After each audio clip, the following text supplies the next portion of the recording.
हरियाणा की हर अपडेट के लिए बेल आइकन दबाएं और सब्सक्राइब करें STV हरियाणा न्यूज। बड़ौदा उपचुनाव को लेकर सरगर्मी तेज है। तमाम राजनीतिक पार्टियां हर दिन के साथ बड़ौदा उपचुनाव में जीत कैसे मिले इसकी स्ट्रैटेजी बना रही हैं, लेकिन कांग्रेस के वर्चस्व वाली सीट पर इस बार कौन जीतता है ये अपने आप में बड़ा सवाल है। कौन बनेगा बड़ौदा का बाजीगर, किसकी मुश्किल होगी सियासी डगर, किसके लिए ये रास्ता मुश्किल होने वाला है।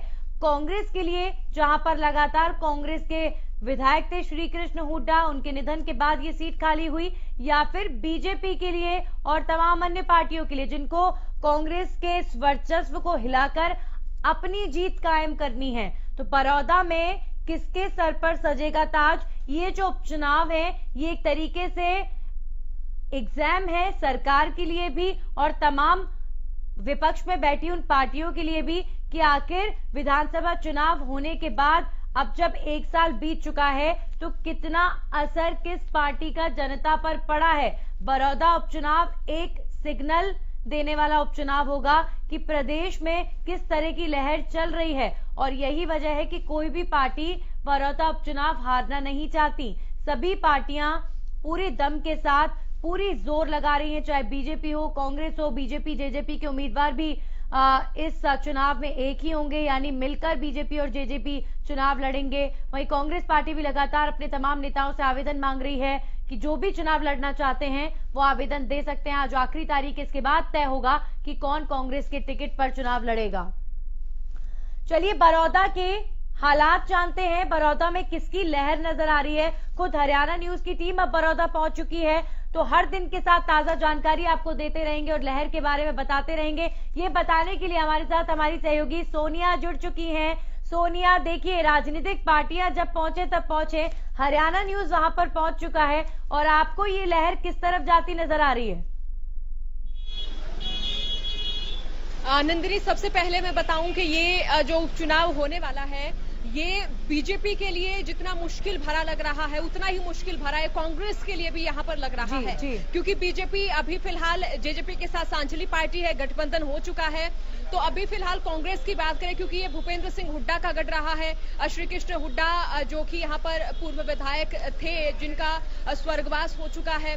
तो अभी तमाम लोग जो है वो इस कांग्रेस के गढ़ के तो हैं, तमाम लोग जो है वो ज्यादातर किसान हैं।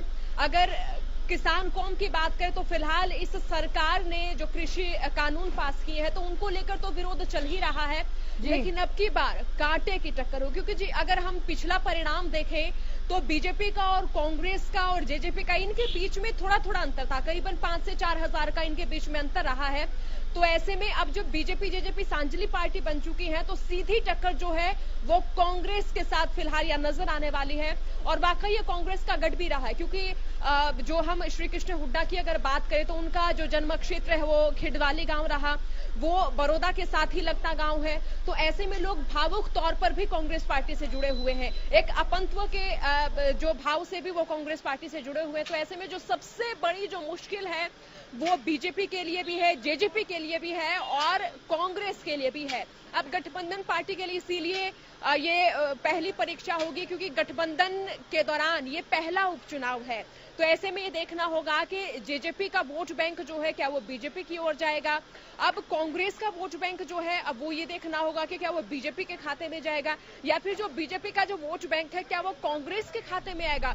क्योंकि जनता, हम भी लगातार जनता से मुलाकात कर रहे हैं, हर रोज हम तमाम गांवों का दौरा भी करेंगे, लोगों से भी जानेंगे, यहाँ के जो ग्रामवासी हैं उनसे भी हम जानेंगे, उनसे पूछेंगे कि वो किस पार्टी के देखिए सोनिया, अगर यहाँ पर इस सीट के कुछ सियासी पहलुओं पर अगर हम विचार करें तो पिछली बार जब विधानसभा चुनाव हुआ तो बीजेपी ने दांव चला था सेलिब्रिटी पर, योगेश्वर दत्त पर दांव चला था। हालांकि हरियाणा के गौरव है वो, और बिल्कुल उम्मीद की जा रही थी कि योगेश्वर दत्त जो है वो चुनाव जीत भी सकते हैं, लेकिन श्री कृष्ण हुड्डा योगेश्वर दत्त पर हावी रहे और उनकी जीत यहां से हुई। तो अब इस बार क्या माना जाए, क्या बीजेपी एक बार फिर से किसी इसी तरीके का चेहरा लेकर आएगी या फिर वहां पर जो उनके लोकल नेता हैं उन पर दांव चला जा सकता है? ज्यादा फायदेमंद क्या हो सकता है, क्योंकि पिछली बार जब सेलिब्रिटी लाई तो फायदा नहीं हुआ, तो इस बार बदलाव हो सकता है बीजेपी की ओर से। बदलाव बिल्कुल हो सकता है, ऐसा माना जा सकता है, क्योंकि बीजेपी ने जिस तरह से योगेश्वर दत्त को मैदान में उतारा, लोग एक तरह से भावुक तौर पर योगेश्वर दत्त से जरूर जुड़े। ये यहाँ पर फैक्ट की बात है, क्योंकि जब भी वो गांव देहात में गए तो बुजुर्ग लोगों ने उनको बहुत साहस भी दिया, एक हिम्मत भी दी, क्योंकि वो एक संघर्षी पहलवान रहे हैं। तो अब अगर बात करें कांग्रेस के दावेदार की, तो कहीं ना कहीं कांग्रेस का जो भी दावेदार होगा, लोग यही कहते हुए नजर आ रहे हैं कि कांग्रेस किसी भी नेता को या किसी भी कार्यकर्ता को, किसी भी दावेदार को यहां उतारे तो वो हल्के का व्यक्ति होना चाहिए। और लोगों का यह भी कहना है कि कांग्रेस की जो यहां पर कार्यशैली रही है, वही विकास कांग्रेस ने कराया है। जितना मैं लोगों के बीच में घूमी हूं, ये मेरा भी गृह क्षेत्र रहा है, तो मैं जितना यहाँ का आकलन कर पाई हूँ, क्योंकि ये खिलाड़ियों की भूमि रही है, तो योगेश्वर को बीजेपी ने जिस तरह से मैदान में उतारा, उस तरह से उम्मीद जगी थी खिलाड़ियों के बीच में कि हमारे जैसा ही कोई संघर्षी जो गांव देहात से निकलकर अंतर्राष्ट्रीय स्तर पर अपना नाम जो है वो ऊंचा करके आया है। तो ऐसे में ये भी था कि एक ऐसे सेलिब्रिटी को उतार रहे हैं जो कि हमारे बीच से ही गया है, तो लोग योगेश्वर दत्त से भावुक तौर पर भी जुड़े, एक अपंत्व तौर पर भी जुड़े। लेकिन कहीं ना कहीं जो कांग्रेस का वोट बैंक है, बीजेपी उसको नहीं हिला पाई, बीजेपी उस वोट बैंक को नहीं तोड़ पाई।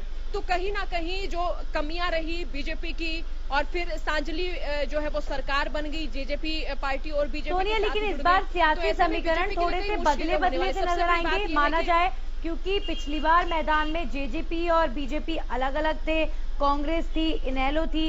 इस बार सियासी समीकरण में बड़ा बदलाव देखने को मिल सकता है, क्योंकि जेजेपी और बीजेपी साथ चुनाव लड़ रहे हैं, और जिस तरह के सूत्रों के हवाले से खबर मिल रही है वो यही मिल पा रही है कि हो सकता है बीजेपी के ही प्रत्याशी हों, इनके जो साझा उम्मीदवार होंगे वो खैर कोई भी हो, लेकिन दोनों पार्टियां जब साथ लड़ रही हैं तो सियासी समीकरण में बड़ा बदलाव देखने को मिल रहा है वहां पर। ऐसा लोगों की ओर से कहा जा रहा है कि अगर बीजेपी का कैंडिडेट मैदान में उतारा जाता है तो जेजेपी को इससे हानि होगी। यानी कि जेजेपी ने जो अपनी छवि चुनाव से पहले लोगों के जहन में क्रिएट की थी, तो वो धीरे धीरे लोगों के जहन से उतरती जा रही है। लोगों का कहना है कि उन्होंने बीजेपी के अगेंस्ट ही जेजेपी को वोट दिए थे, लेकिन जेजेपी तो बीजेपी में जा मिली। जिन किसान कमेरों की बात, जिस किसान कौम की बात लगातार दुष्यंत चौटाला करते आई या सरकार करती आई, वो भी उनकी जो बातें हैं, उनके जो वायदे, वो भी सिरे चढ़ते हुए नजर बिल्कुल भी नहीं आए। तो ऐसे में किसानों का जो रोष है वो खास तौर पर जेजेपी के लिए नजर आ रहा है, और उसके बाद बीजेपी के लिए है, क्योंकि किसानों का यही कहना कि हमने एक उम्मीद की किरण जगाने के लिए जेजेपी को वोट दिए थे।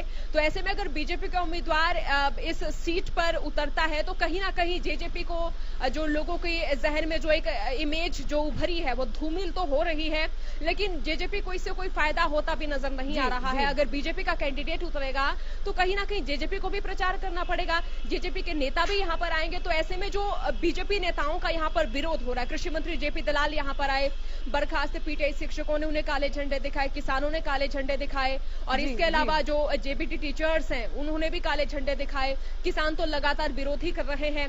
तो ऐसे में बीजेपी जो पार्टी है उनको तो विरोध का सामना करना ही पड़ रहा है। तो जेजेपी के जो तमाम नेता हैं, सबसे बड़ी मुश्किल उनके आगे आने वाली है कि क्या उनको भी विरोध का सामना करना पड़ेगा। विरोध प्रदर्शन जब चुनाव से पहले होते हैं, इस तरह के विरोध प्रदर्शन जब चुनाव से पहले होते हैं, जैसा कि आप बता रही हैं, जेपी दलाल गए तो उनको पीटीआई टीचर्स ने काले झंडे दिखाए, कृषि कानून को लेकर किसान विरोध कर ही रहे हैं, नेता पहुंच रहे हैं तो उनके खिलाफ भी नारेबाजी हो रही है। लेकिन इस तरह के विरोध प्रदर्शनों की जो तस्वीर चुनाव से पहले बहुत आम होती है, क्या सोनिया इस तरह की तस्वीरों से आकलन किया जाना ठीक है, या फिर विरोध कितना भी होता रहे असल में सच्चाई चुनाव के बाद ही आती है? क्योंकि मुझे याद है जब लोकसभा के चुनाव हुए थे तो कृष्णपाल गुर्जर का विरोध लगातार होता रहा था और इस तरह की कई तस्वीरें आती थी, लेकिन उसके बावजूद भी चुनाव जीते थे वो। तो इस तरह के उदाहरण जब सामने आते हैं तो क्या आकलन करना इस तरह के विरोध प्रदर्शनों से कि जेपी दलाल का विरोध हुआ या बीजेपी नेताओं का विरोध हो रहा है तो ये नुकसानदायक बीजेपी के लिए साबित हो सकता है, क्या सही है? अगर हम किसानों की बात करें तो देखिए, किसान हमेशा से ही जिनके समर्थन करते आए हैं वो सत्ता में भी आए हैं। दुष्यंत चौटाला की अगर हम बात करें तो दुष्यंत चौटाला भी लगातार किसानों की बातें करते आए, किसान हित की बात करते आए। किसान का मेरे परिवार से होने के नाते वो लगातार, मैं किसान का बेटा हूं। चौधरी देवीलाल ने भी किसानों के हित के काम किए। तो इस तरह से जो लोगों का जो विरोध है वो एक ठोस विरोध है। वो ठोस लोग खड़े जो कि वाकई में किसान है, वो लोग विरोध कर रहे हैं जिन्हें वाकई में समस्या है। अगर हम क्षेत्र की बात करें तो फरीदाबाद क्षेत्र की बात करें या फिर किसी भी क्षेत्र की बात करें जो कि बड़ौदा से अलग है, वहां पर जब विरोध होता है तो वो समसामयिक मुद्दे होते हैं। जो मुद्दे आज हैं वो शायद कल ना रहे, लेकिन जो कृषि का मुद्दा है वो मुद्दा तब तक रहेगा जब तक उस समाधान उस मुद्दे का नहीं होगा। तो ऐसे कृषि कानून जो है ये एक लंबे वक्त के लिए बनाए गए हैं। जब तक इनमें संशोधन नहीं होता तब तक किसान विरोध करेंगे। अगर मान लिया जाए कि किसान एक बार ही विरोध कर रहे हैं, लेकिन उसके विपरीत अगर देखा जाए तो सिरसा में किसान विरोध कर रहे हैं, अंबाला कुरुक्षेत्र में किसान विरोध कर रहे हैं, तो इनकी जब तक समस्या का हल नहीं होगा ये विरोध ऐसे ही रहेगा, चुनाव से पहले रहेगा। और अगर संशोधन नहीं होते हैं तो इन कानूनों को लेकर ये विरोध चुनाव के बाद तक देखा जाएगा। ऐसे में जो किसान वर्ग है, किसान वर्ग की जितनी भी नीतियां हैं या जितनी भी योजनाओं की हम बात करें तो वो योजनाएं एक लंबे वक्त तक रही, कालांतर तक रही। समसामयिक वो योजनाएं या समसामयिक नहीं रही कि एक महीने का जो काम हो वो 2 महीने में पूरा हो जाएगा या एक महीने 2 महीने का काम हो, ऐसा नहीं रहा है। तो इस तरह की जो योजनाएं हैं, इस तरह के जो कानून हैं, उनका एक लंबे वक्त तक विरोध होता है। और किसान याद रखते हैं क्योंकि जब भी फसल आएगी हर 6 महीने के दौरान किसान को समस्या का सामना करना पड़ेगा। तो ऐसे में ये नकारा नहीं जा सकता इस विरोध का दुष्परिणाम ये बात आपने बिल्कुल ठीक कही सोनिया की, ये जो कृषि कानून है ये परमानेंट है, ये कोई टेम्परेरी नहीं है, या 1 या 2 दिन की या 1 सीजन या 2 सीजन की बात नहीं है, ये हमेशा के लिए आया है। तो अगर किसानों को जाहिर तौर पर परेशानी होगी तो किसान फिर विरोध भी करेंगे और हर 6 महीने में किसानों को एक मौका मिलेगा, इसको फेस करने का एक चांस मिलेगा। परेशानी होगी तो किसान जाहिर तौर पर विरोध करेंगे और उसी से बचने के लिए कि उन्हें कोई परेशानी ना हो, क्योंकि जिस तरह का आकलन कृषि कानून को लेकर किया जा रहा है और जो डर किसानों के अंदर है उसका विरोध लगातार हो रहा है, थमा नहीं है। हरियाणा के अंदर बिल्कुल नहीं थमा है। हर अलग शहर में अगर हम जाएं तो किसान जो है वो धरना प्रदर्शन कर रहे हैं। लेकिन मेरा सवाल यहाँ पर जो है बीजेपी के तमाम नेता, बीजेपी की पूरी टीम अब जमीन पर उतर चुकी है। बीजेपी के तमाम सांसदों ने मोर्चा खोल लिया है किसानों को समझाने का, किसानों को समझाइश देने का कि कृषि कानून आपके फेवर में है। सरकार भी, चाहे खुद मुख्यमंत्री हो, तमाम मंत्री हो, खुद किसानों से बातचीत कर रहे हैं। तो क्या सामंजस्य बैठेगा और बड़ौदा उपचुनाव में इसका असर होगा? क्या लगता है आपको? क्योंकि कृषि मंत्री जेपी दलाल जब यहाँ पर आए तो उनका भी यही कहना था कि ये जो कानून है वो आपके हित में है। तो इसके बावजूद कई जगह पर ऐसी तस्वीरें भी सामने आई जिनको देखकर वाकई प्रश्न चिन्ह खड़ा होता है। क्योंकि किसानों की ओर से कहा गया कि जब हम उनका विरोध कर रहे थे तो उन्होंने कहा था कि हमें आपके वोट की कोई आवश्यकता नहीं है। तो इस तरह की जो प्रतिक्रियाएं हैं वो किसानों की ओर से भी सामने आ रही हैं कि मंत्री जो है वो आ रहे हैं, समझाने की कोशिश करते कम लेकिन चुनावी प्रचार ज्यादा करते नजर आ रहे हैं। इसी बीच जो बयानबाजियां हो रही हैं उनमें सामंजस्य नजर ही नहीं आ रहा। अगर सामंजस्य नजर आता तो किसान अपना प्रदर्शन रोकते। एक इलाके के किसान अगर प्रदर्शन कर रहे हैं तो कहीं ना कहीं दूसरे इलाके के किसान भी अपने हकूक की लड़ाई के लिए प्रदर्शन करते नजर आते हैं। अब पीपली अनाज मंडी में जो महारैली हुई उसके बाद आपने देखा कि पूरे हरियाणा के किसान लगातार प्रदर्शन करते नजर आ रहे। वो प्रदर्शन अभी तक रुका नहीं है। तो ऐसे में सरकार ने जो 3 सांसदों की कमेटी बनाई थी वो भी एकदम से निष्कर्षीय नजर आई। कोई निष्कर्ष, कोई परिणाम वहां से नहीं निकला। तो ऐसे में जो किसानों के बीच का जो संवाद है, जो सामंजस्य है, कहीं ना कहीं किसान नेताओं के माध्यम से हो सकता है, ना कि सरकार, ना कि किसान नेता के माध्यम से। क्योंकि अगर हम किसान नेता की बात करें तो ये किसानों के लिए जस्टिफाई करना बहुत मुश्किल हो रहा है कि ऐसा कौन नेता है जो हमारी तरह जमीन से निकलकर उभरा है, जिसने खेती की है, जिसने किसानी की है, जो उनकी बात मान सकते हैं। तो ऐसे में सबसे बड़ा सवाल जातीय समीकरण पर भी बनता है। अब अगर जो ज्यादातर किसान है वो कौन है, उनकी जो संख्या है वो जाट समुदाय की अधिक रही है। तो ऐसे में उन्हें समझा कौन सकता है, और ऐसे में उन्हें जो खेती किसानी की जो सही बातें हैं जो इस कानून में लिखी गई है वो बताने में भी कहीं ना कहीं सामंजस्य सरकार का सीधा किसानों से बिल्कुल सोनिया, देखिए आपने जातीय समीकरण की बात करी और जातीय समीकरण एक ऐसा पहलू है जो हर मुद्दे पर हरियाणा के अंदर अपनी भूमिका निभाता है। फिर बड़ौदा उपचुनाव में तो जातीय समीकरण एक बहुत बड़ा मुद्दा जाहिर तौर पर रहेगा ही। सोनिया, बहुत बहुत शुक्रिया आपका हमारे साथ जुड़ने के लिए। और बड़ौदा आप पहुंची हैं, हरियाणा न्यूज की टीम वहां पर पहुंची हुई है, तो लगातार दर्शकों को ताजा अपडेट देते रहेंगे बड़ौदा उपचुनाव को लेकर, और लहर किस ओर जा रही है इसके बारे में भी आपको बताते रहेंगे।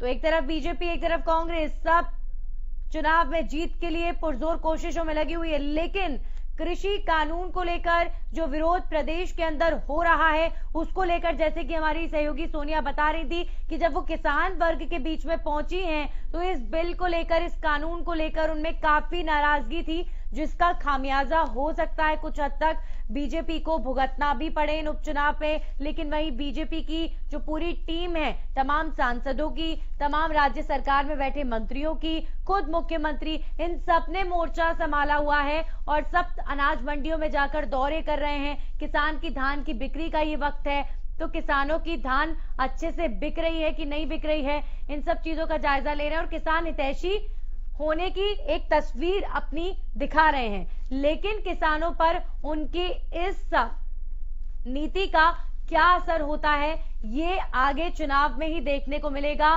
क्योंकि अब बड़ौदा उपचुनाव है जहां पर एक बड़ी संख्या में किसान वर्ग वहां